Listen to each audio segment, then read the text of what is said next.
Okay.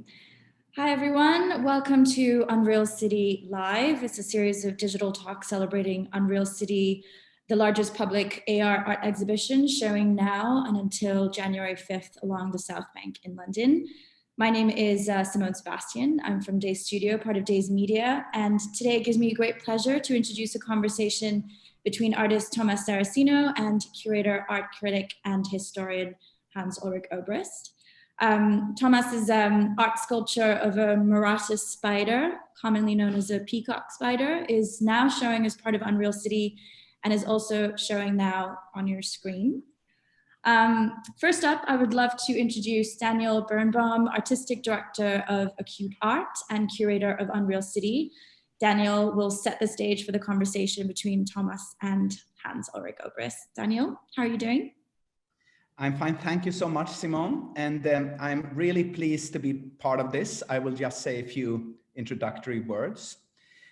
We have Tomás Saraceno, one of the most interesting artists in the world, with us here. And we have Hans Ulrich, who's worked a lot with Tomás and who is a close friend of mine. We have followed Tomás for years, or actually decades now. Tomás has an unbelievably strong piece, which is part of Unreal City. It's a massive spider. The spider, I have learned, is called Maratus volans, peacock spider. It's actually just a prototype because this is part of a very complex project that we're developing with Tomás. It's a prototype for Web of Life. Tomás is an artist who is interested in many things, but he's really a spider expert. He's interested in the language of spiders, in the geometries of their webs, in their vibrational way of communicating. And some people think that spiders are awful, and many people are afraid of spiders actually. But Tomás reminds us that, you know, they are not urban pests. We coexist with them on this planet, and actually they've been here much, much longer than us. I've learned a lot from this project. Tomás has told me that spiders have been on planet Earth for 380 million years. At the moment, most institutions are closing again. There's very little one can see when it comes to museum activity and exhibitions, but Unreal City will be up for many more weeks. And it's a huge show, and one can go along the river and see these things. You can go alone. All you need to do is look at these things through the app. It's an invisible show if you don't know how to see it. When you see it, you see unbelievably interesting things like Tomás's spider. The show is between Tate Modern and Waterloo Bridge. Hans Ulrich is so nice. He said he would, take over and moderate this, or rather it will be a conversation between two friends and in many ways colleagues. Tomás has been Hans's students, but today I don't know who's the teacher and who's the student. Maybe we all learn from the spiders. Thank you so much, Tomás, and thank you, Hans Ulrich. I will kind of disappear, but I won't really disappear. I'm very curious about this conversation. Thanks. Thank you so much, Simone, and thank you so much, Daniel. It's a great pleasure to do a conversation today with Tomás, whom indeed I've known actually for almost 20 years now, ever since we met at UF. And actually, I've been learning from Tomás ever since Tomás was the student in Venice. I will never forget in the first seminar, Tomás, you told me about Gyula Kosice, and we called Gyula Kosice and got a masterclass from the great Argentinian artist who actually sadly passed away a few years and who was a big inspiration for you. So I'm delighted we can have this conversation today, and particularly also because on this very special day, Carsten Höller reminded us this morning that it's an important day. It's Daniel's birthday. So a very happy birthday to Daniel Birnbaum. Very happy birthday. Feliz cumpleaños. Happy birthday, Daniel. And I wanted to begin, Tomás, actually, with the beginning. And I wanted to ask you to tell us a little bit about, because we're going to talk about spider cities also. And I wanted to ask you to tell us a little bit about Kosice, who is not remembered enough these days and who was really an influence for you. Can you tell us a little bit about Gyula Kosice? Yes. No, it's fantastic that you asked me because he was one of my big inspiration. And let's remind you that also, I started in Argentina, let's say. I started, this is always complicated, but also I met Daniel Birman also in very early stage when he was director at the Städelschule. And then from there I met you, Hans, back in 2001, and then with Gyula Kosice and then Olafur and many other friends, we start to weave these connections. I think so but I'm very happy that they were kept, no? And then we keep maintaining. But about Gyula, I think so. He was, many people today try to divide, the sublunar, the planetary, the terrestrial, the down, the back to Earth, which is incredible necessary. But it's incredible necessary, maybe as, I've been working now in the north of Argentina with indigenous tribe, and they have this concept of Pacha. From one side, you can think about Pachamama, which is Mother Earth, but Pacha is a concept which unites the cosmos in general, space and time. There is no such a division of the Earth with the rest of the planets and the stars. And yesterday was a solar eclipse in Argentina. This means we saw the moon across the sun and then casting an amazing shadow. This means it's really like I think so this vision that Gyula really has on trying to think that things cannot be divided. And I think so spiders can keep teaching us in that extent. Yeah, that's a beautiful beginning. And of course, the idea also of having a communion with the environment. Alexis Pauline Gams, actually inspired by Sylvia Winter, wrote this wonderful book called Dazed. And she recently said, we have the opportunity now as a species, fully in touch with each other, of course, also through technology, to unlearn and relearn our own patterns of thinking and storytelling in a way that allows us to be actually in communion with our environment, as opposed to a dominating colonialist separation from the environment. That, of course, is something which was very important for you from the very beginning, also with your ideas of cities, which would not be about this separation. But I wanted to ask you here, because as Daniel says, we are speaking about the commission you did for Acute, your AR piece, which is shown in Unreal City. And that, of course, is an AR spider. And you've done so much with spiders, as Daniel said. I mean, you've actually founded a whole community called Arachnophilia, a non-for-profit interdisciplinary spiderweb research community. Can you tell us a little bit how it all began with the spiders? Yes, I think so. Mostly, we kind of now try to invent a kind of new term because usually people always, is this idea always, when we talk about spiders, and sometimes we forget about the web that some of them weave. And I mean, the first was kind of a readjustment of the name. We call it spider/web. And it's been, and then with the idea that we cannot separate the spiders from the web. And this is again this idea that sometimes humans have the arrogance to think that they could live off the planet, right?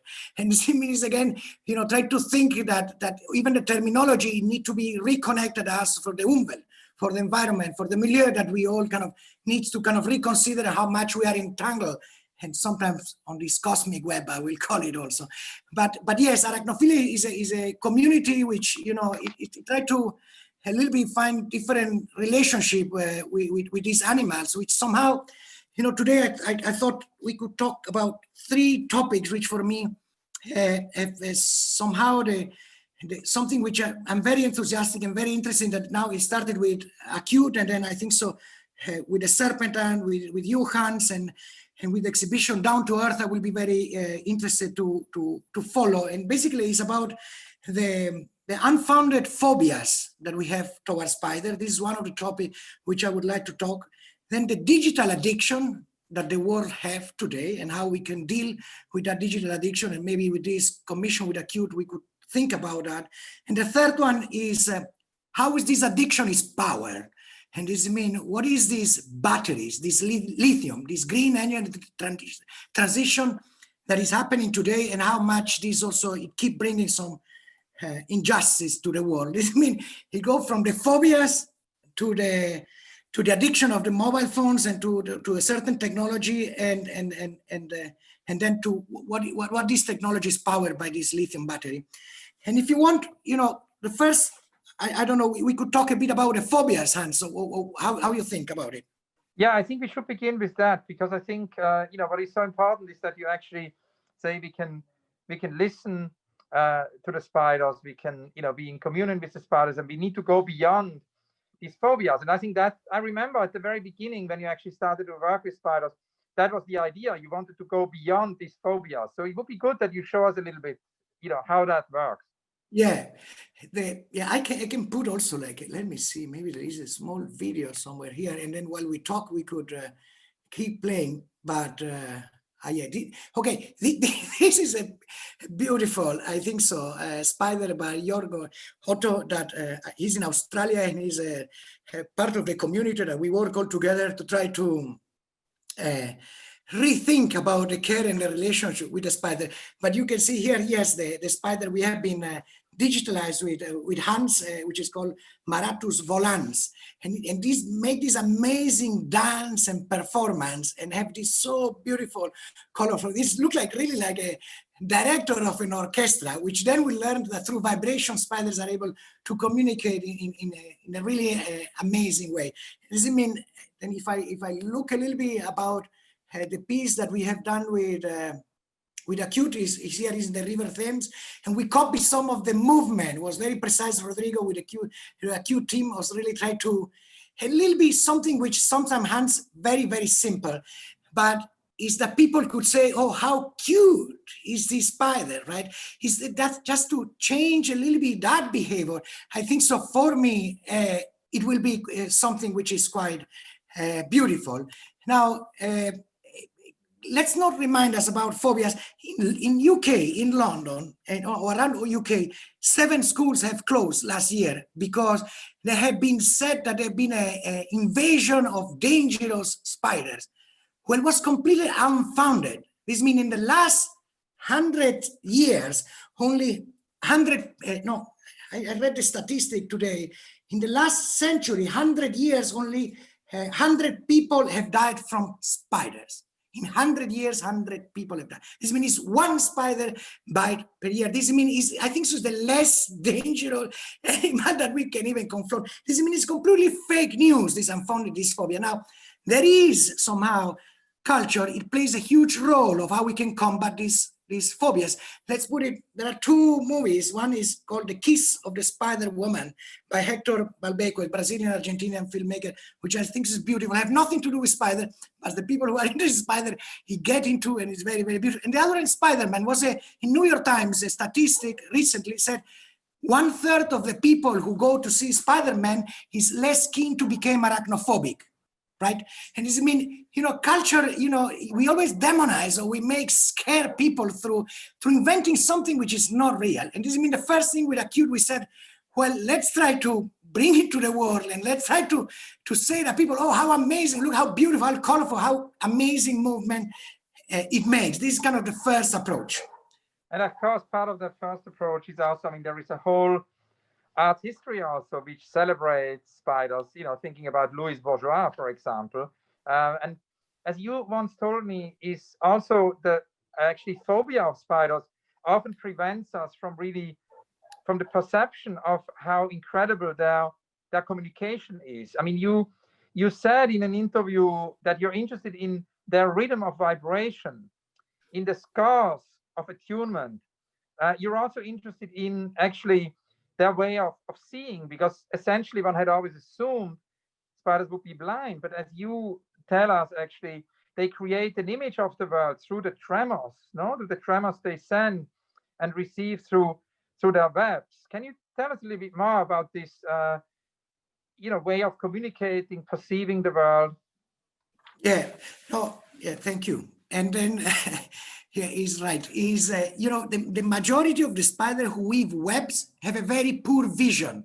This means they really see very, very, very little. They can, distinguish between the day and the night. The majority of spiders who weave webs. Now, the one who do not weave webs have very good eyes, and this means one of the sample is the peacock spider, the one we have been simulating. This means she does not build webs, and then is a jumping spider, and this means have very, very good vision. But most of the time, I have been kind of focused on on the spider who weave web. This means who unfold somehow this embodied cognition, his extended cognition. Somehow it's really like you can think that it's an extension of their legs in the way how these webs are. And this means every time that you touch some of the web, even in very, very, very tiny vibration, they are able to turn around and to locate where this vibration comes. And this means there are a lot of ritual, which also the spider we have digitalized with Acute, which is a little bit really, there is a lot of rhythms on the way how they are plucking the webs and the different ways. It's like thinking about like an arpe guitar, a very complex instrument, but in this case they have 8 arms and they play it simultaneously. Some of the threads are sticking, some not. And this means they really kind of connect to the world somehow with this extended body. Now, one of the things that I thought also with Acute, and I think so, Hans, where I'm really looking forward now for the exhibition at Down to Earth at the Serpent, and I hope so this collaboration will continue, was a little bit to think about how we can then deal a little bit, because we are thinking about connection, threats, and, you know, reading a little bit, you know, we are all more and more addicted to telephones. And this is something which very clearly I said to Daniel, somehow, you know, if you read in the internet, you know, the digital web somehow is booming, while the animal life is getting extended and extended. And I mean, there is a huge separation between one web, one digital web, and the other web of life that maybe Alexander von Humboldt was always claiming. This means one of the ideas down the road with Acute we'll see, you know, was a little bit to try to think about these two reality, the real world and the digital world. And by saying like in the future, if you want to have this augmented reality world, the only way to give you this augmented reality is by you have to find a real spider in the world. And this is why we bring back the community of Arachnophilia around the world. This means you have to take a picture of your camera and then take a picture. We validate that it's a real spider, it's not a fake spider. And by this, we give you a kind of a digital augmented world. This means it's all the time trying to, you know, technology try to help us to go outside, to see where animal lives. Let's not forget about, we are suffering now through the pandemic, something which is called zoonosis. We don't know where animal lives. We keep cutting trees, having deforestation, industrial agrofarming, because we don't know that in these places many animals were living. And this means we're thinking through the app that somehow the spider, you know, we wrote a piece of text the other day that somehow he is making an avatar of itself, the spider. It hoped that invite people to watch outside and to try to realize that today, even the pandemic, many of our houses we share with spider, or rather opposite, spiders share with us, since they have lived very and much longer than us on this planet. And of course, the question we also discussed actually was how to communicate. And there is an interesting actually thing, you know, you once said that if spiders could speak human languages, what would they communicate to us? And I've just been reading this book actually of Vinciane Desprez. I don't know if you know, you know her book.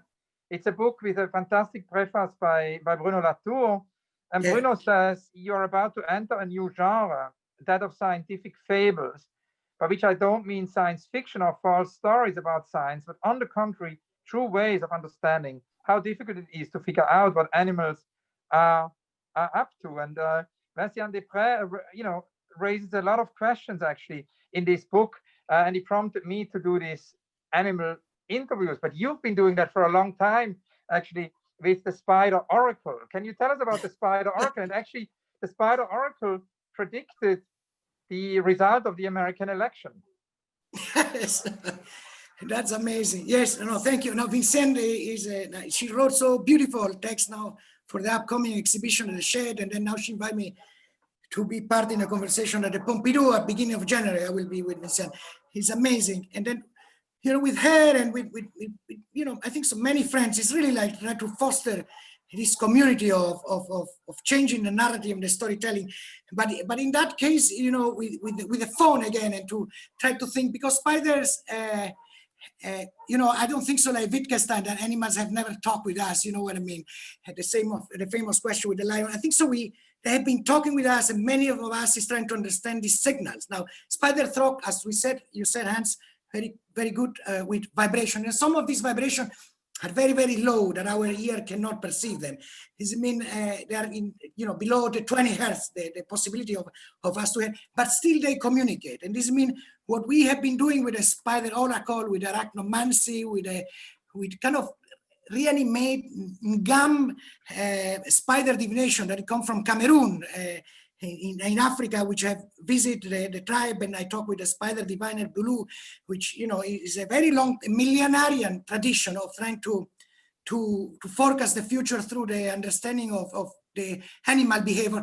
Let's say, I mean, for people, just because sometimes we forget about this, and it's like, remember, it was recently the tsunami. There are many indigenous populations around the world which their relation with animal is very different than the majority now maybe are having, right? There are some certain type of ants which are able to pick up the vibration of tsunamis, of earthquake, much before than humans. And because these indigenous population, they were reading the signals of the ants, of the spiders, of other animals, and then they will follow them. This means this animal will go up to the mountain, the human will follow up to the mountain, and then the tsunami will come and nobody will die. This means now certain technologies somehow are decoupling us or ourselves to read the behavior and the language of other animals. And this means the question is like how we can reinvent these technologies to somehow to couple again to a world which is really running extinct. Somehow to really connect us in a faithful ways. I mean, I was amazed when now dogs were one of the first one who can sniff coronavirus, right? And I mean, we keep surrounding ourselves. The only way to check the weather is like ask Google. Well, you can go outside, and then I remember when I was a kid, cielo a pecorelle, pioggia catinelle, right? The clouds look like sheep, rain will come soon. This means it's a little bit, it's like how we can tweak technology, how we can kind of think about certain ways of that we are relating with certain technologies that also maybe can help us to disentangle or entangle in a different way. Let's reframe it maybe in that way. And going back to vibration, then Hans, yes, it's true. I mean, also with the phone. I mean, what I'm all the time waiting, and maybe for New Year's Eve, who want to and then have access to the Arachnomancy app will receive greetings from the spider with the iPhone. Don't forget to put it on vibration modes, because your phone is able now to pick up language of spiders. And if you take out the case, I do it now, the plastic case of your phone, and you put it next to the spider web, the spider web will come. It means you are able now to communicate also through vibration modes to a non-human world. And that's all the things, I think so we should kind of think about together how we could get. I tried to put the video here, 1 second. And then we will see some of these communication. Yeah.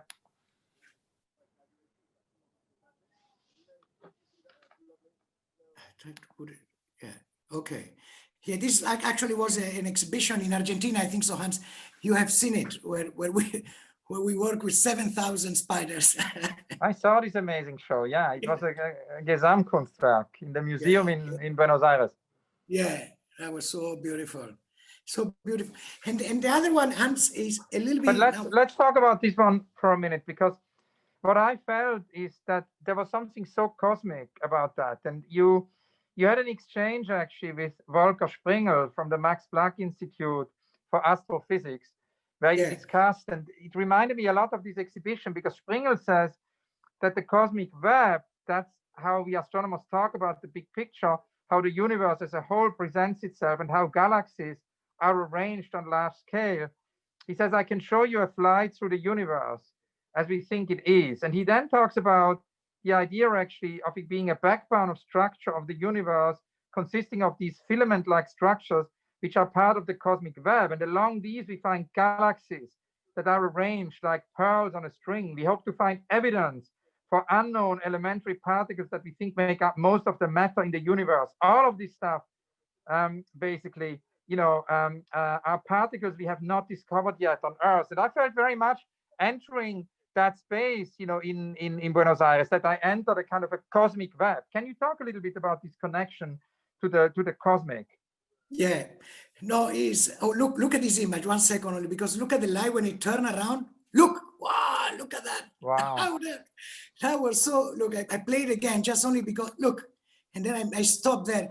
this, I mean, it does not look like this constellation now, the zodiac sign in the sky illuminated. This is where we were rehearsing with the spider to the exhibition in Argentina. And let's, you know, these spiders, let's never forget, you know what I mean, the way that we relate with industrial agriculture, spiders suffer a lot. This Paravixia bistrata in Argentina, in many other places, they are considered pests, and this means they have a lot of pesticide also, which somehow prevent them. But I like, yes, this idea of, I keep playing the video, and then they make something hard. They're so fantastic. They do this ballooning, this way of flying. But going back to let me get some of these cosmic images. Look at this. 1 second. There we are. This means, you know, that there is a spider galaxy, which, you know, is named after the idea of the spiders. And I'm very happy also that NASA now have started to change some of the names or the nicknames that they have to spiders and not to constellations, you know, due to the colonial past, which somehow now have been reviewing. This, I mean, some of the galaxies have been, nebulas have been called Eskimo, and this means now NASA is even changing the way how the cosmos have been named for these kind of you know, aggressive names. Now, going back to the cosmic web, one thing which struck me a lot was when I'm talking with you know, Volker Springer and many scientists, this analogy between the cosmic web and the spider web, and they kind of keep referring to all their investigation about that have something to do with these two geometries, and this, for that end, then later we end up inventing a machine who is able to scan and digitalize all the threads, and then we kind of reconstruct these kind of webs in a very precise way. And then, you know, many universities and institutions, they start to collaborate with us, you know, the Max Planck Institute, the MIT, and we were twice in Nature magazine. You know, we really kind of hopefully contribute also to a certain extent also to the science, but we try to share it in a different way also, no, and try to think about yeah, how this web grow, because yeah, I mean, you know, I'm passionate about the cosmos and the universe as much as the spider who lives with us here on Earth. Can you tell us a little bit more about the AR experiment? Because of course, you've done a lot of experiments in exhibitions. You do daily experiments in the studio. An exhibition, for example, was the Palazzo Strozzi, you know, in 2020, which basically was an experiment, you know, on the scale also of an entire exhibition with spiders, or the Buenos Aires, you know, you showed us. But this is the first time that you work with augmented reality. What did augmented reality allow you to do what you couldn't do before? And can you tell us a little bit about how you dealt with this new medium in your work? Yeah, no, I think so. I mean, Daniel and Acute have been so kind, because somehow to develop a project who start to touch many of the things which you know, we have been discussing, and the last one also is this. I mean, one was, you know, the phobia, and it's been trying to change this and think about the phobia is pretty reflected into the extinction. This means the care of the relationship that humans have with certain animals also, it kind of augment or diminish the rate of extinction that we have to the planet. This means the first is really kind of change this idea that the spiders are dangerous, that we should be afraid, horror movies and all that, and then try to change the narrative. The second is really, I think so, the experiment with Acute, and I think so we hope so we will continue with the Down to Earth, the Serpentine, and the work that we are doing is really like this exchange, that the digital world exists only if you find a web or a spider in the real world. This means we need to invent this parallelism between these two, that the digital cannot exist without the real world. Otherwise, we will all run extinct somehow. And the third one is like to recognize then what we have been talking before is like, say, there is an economical component into the project. It's like what we do and how we can share it. I mean, we have been talking about, you know, indigenous communities who were very attuned to read the knowledge, the vibration. They have a different communication. They have a different relationship with the world in general, with animals and with plants. They could hear the signals and they could enter in dialogue. I said with Daniel, and you know, what we are proposing is to work and extend this web. Is if there is any, also beside commercial activity, we should donate all the funds and all this activity to the people who are protecting this biodiversity. You know, let's never forget, you know, 5% of all the inhabitants of the world are indigenous population around the world who help to maintain 80% of the biodiversity on this planet. And somehow we did not treat them or relate them properly today. And this means I thought this augmented reality piece, it could help to touch all these moments, you know, maybe hopefully redistribute, engage with the real world, and and work together among many institutions and try to give hopefully a different image or perspective of these webs and these amazing animals in these webs. Yes. Well, thank you for this great answer. And as you said, you know, we're going to continue to evolve this project with the Back to Earth project at the Serpentine, where we invited artists to do for next year. And it's a project which already happened this year digitally and will then lead to an exhibition, actually campaigns, environmental campaigns.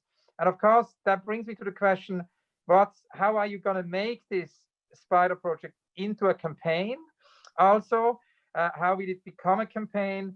And also I was curious if there is a manifesto or if there will be a manifesto, because you of course have done the amazing Aeroscene manifesto for your project, which has to do with the air, and that, you know, has to do, as you said, you know, if we give ourselves freely to the air, as it does to us, it will carry us.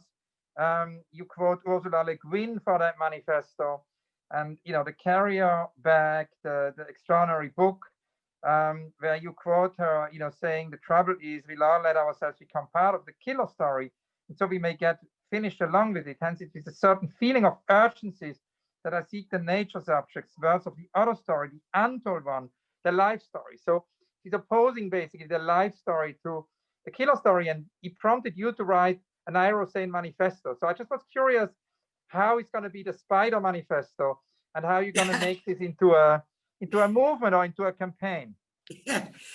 No, if you want, I mean, it might take me 2-3 minutes. I don't know, because we start to work on a draft. We have time. We have time. Tell us. That okay, wonderful. Great, this means I read a few lines of this kind of draft, and possibly manifesto or something like this. Yeah. It's been planet Earth 13 billions ABB after the Big Bang. I'm trying to refer, you know, it's before the death or after the Jews. This means we now, the time that we need to use for me is, you know, before and after the Big Bang, which is more or less 13.7 billion ago have started, which somehow these webs resemble this cosmic web. And then it says, an open letter for invertebrate rights toward a web of life for a real augmented reality. Dear inhabitants of the world, we would like to start by thanking you for your time, by recognizing our rights to inhabit and participate in this exhibition, and for not labeling us urban pests, as many others do. We hope that after this exhibition ends, you will consider allowing our continue by threatened and limited existence. Many of you are frightened of us in the real world. To overcome this, we hope you might interact with a digital version of us. Your scientific name for us is Maratus volans. Thought we call ourselves different in our vibrational language. On the 8th of December 2020, you began to spot our augmented presence at the South Bank in London.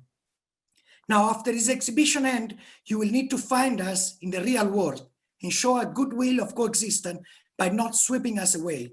We could grant you in exchange a certificate of coexistence for a perpetual loan of our avatars and the avatars of our arachnid friends to be exhibited permanently under the terms agreed to respect our rights. We have lived on Earth for more than 380 million years, while some of you humans only 200,000 years. Can the minority learn to live with the majority of us?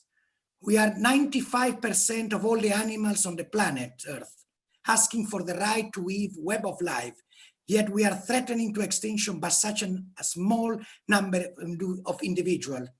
Do not be afraid. Let us move from arachnophobia to arachnophilia by sensing new threat of connectivity, or else face the eternal silence of extinction. Attention to invertebrate rights, spider with the spider web, and it's kind of a speculation fiction of how spiders are trying to be present a little bit. But thank you so much. This is a world premiere. This is the first time the world hears beginnings of your spider manifesto.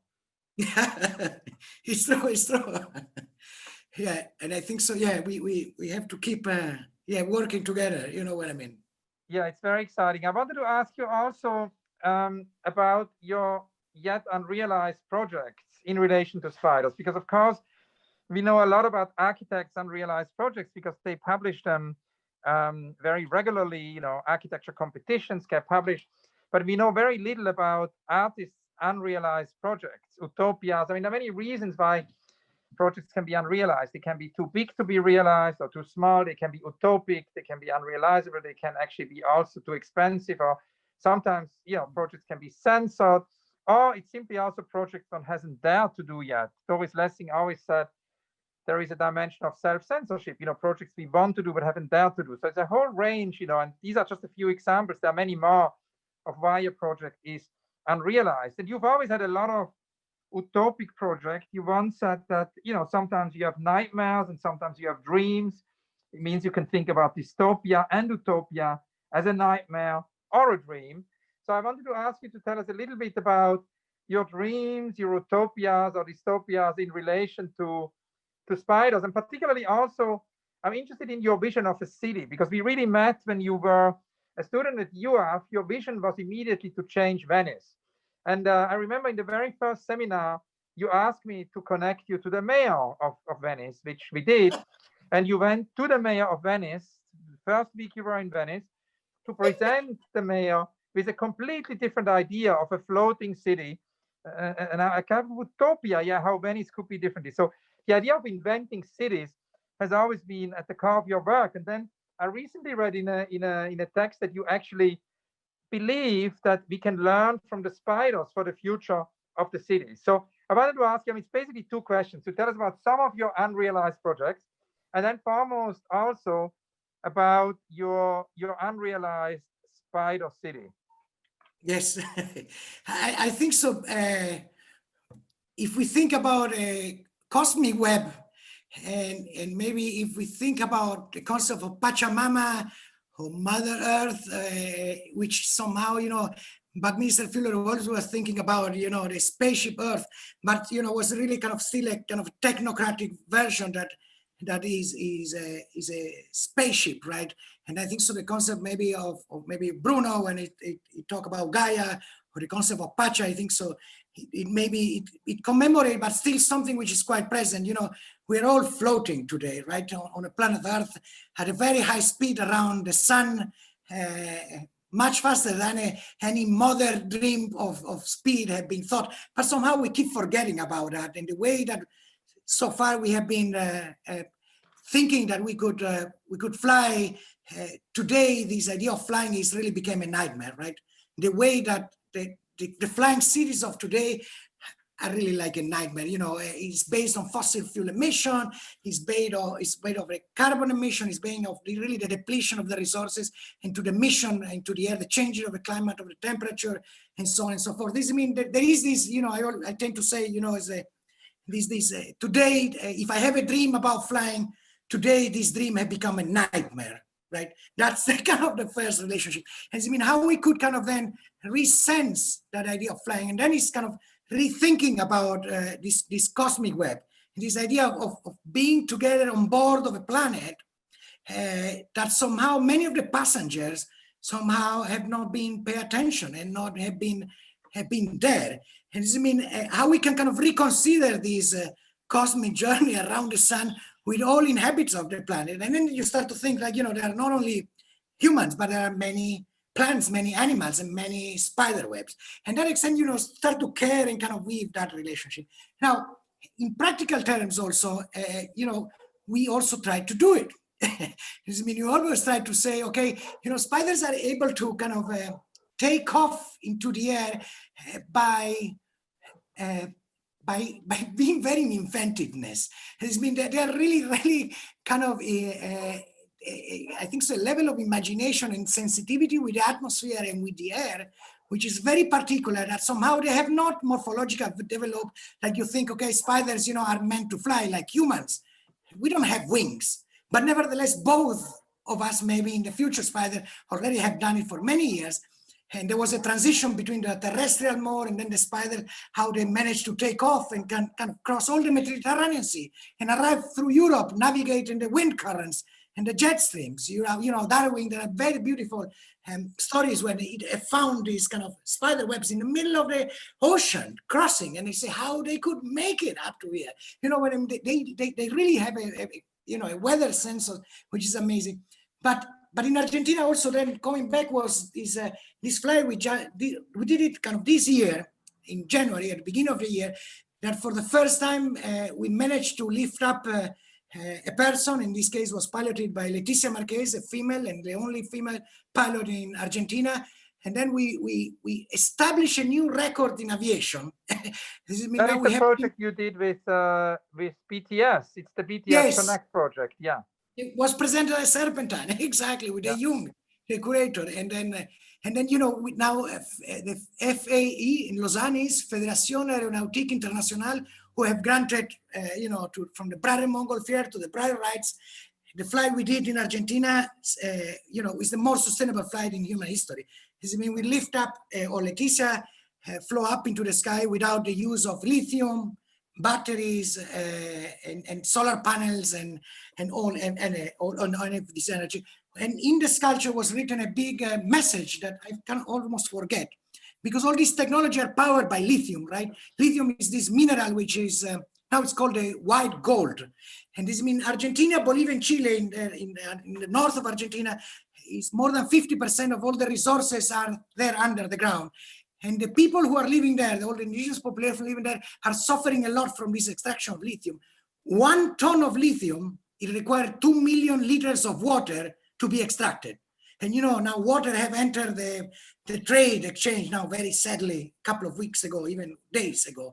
And I mean, these people are being really threatened, their form of life, because of the way how we relate, the way how we think that energy and consumption and use of certain technology somehow is very unfair. And we keep relating at the colonial history from more than 500 years ago of the way how we relate with this mineral and with this technology. This means energy transition, it needs really this component of the, maybe like Felix Guattari said in the 3 ecologies, the environmental ecology, the social ecology, and the mental ecology. And this means when we think about this ecology of practices, we really have to consider all of them today too. And this is what we are doing, I think, so with Acute, with you, with Serpent, and with all the team, we are working together to try to find a more equilibrated world, I think so. There could not be a more wonderful conclusion, Thomas. Thank you so much. Thanks to you. Thanks, of course, also to Acute and to Dazed. And thank you all for being with us today. See you soon. Thank you. Thank you, guys. Thank you, Daniel. Bye. Thank you.